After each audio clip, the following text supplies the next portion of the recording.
आजिकाली एमिति अनेक लोक अछंती जो माने सब बेले हसु थांती फन करंती बहुत लोक को मोटिवेट भी करंती किंतु रियलिटी तांको ब्रेन भितरे सब बेले महाभारत चालू थाए।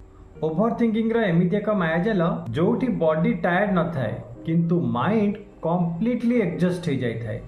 जेतବେଳେ ସେମାନେ खाली समय पाती बा राति रे सोया को जिबा समय ब्रेन सडनली एक्टिव हो जाए। मु ठीक डायरेक्शन रे अछि तो फ्यूचर कौन है लोके कौन भाविबे जदि फेल हो जिबी आउ सेम थॉट लूप परी बारंबार बारंबार रिपीटेड ही थाए।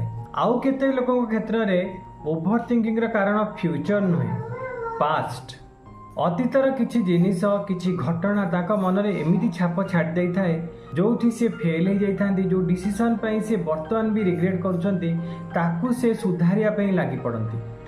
से दिन जदि से डिसीजन नहीं नथांती से अपॉर्चुनिटी को मिस करि नथांती मो पाखरे सेतबळे जदि बहुत पैसा थांता बारंबार से पुराना सीन को जाई कि सेठी पुणी चेंज करिवार पृथा प्रयास ओभर थिंकिंग माध्यम रे चालू थाए। सत कथा कहिले निज भितरे साइलेंट बैटल लड़ू थांती smile behind stress confidence behind confusion आउ बिजी लाइफ रे मेंटली टायर्ड हो जाउछंती। तो गोटे कथा मने रखंतु पास को तो चेंज करि हेबनी हमर से गिल्ट प्रेजेंट हैप्पीनेस को कंप्लीटली डिस्ट्रॉय कर दउछि। सेल्फ फॉरगिवनेस मध्य हीलिंग रो पार्ट होई थाए।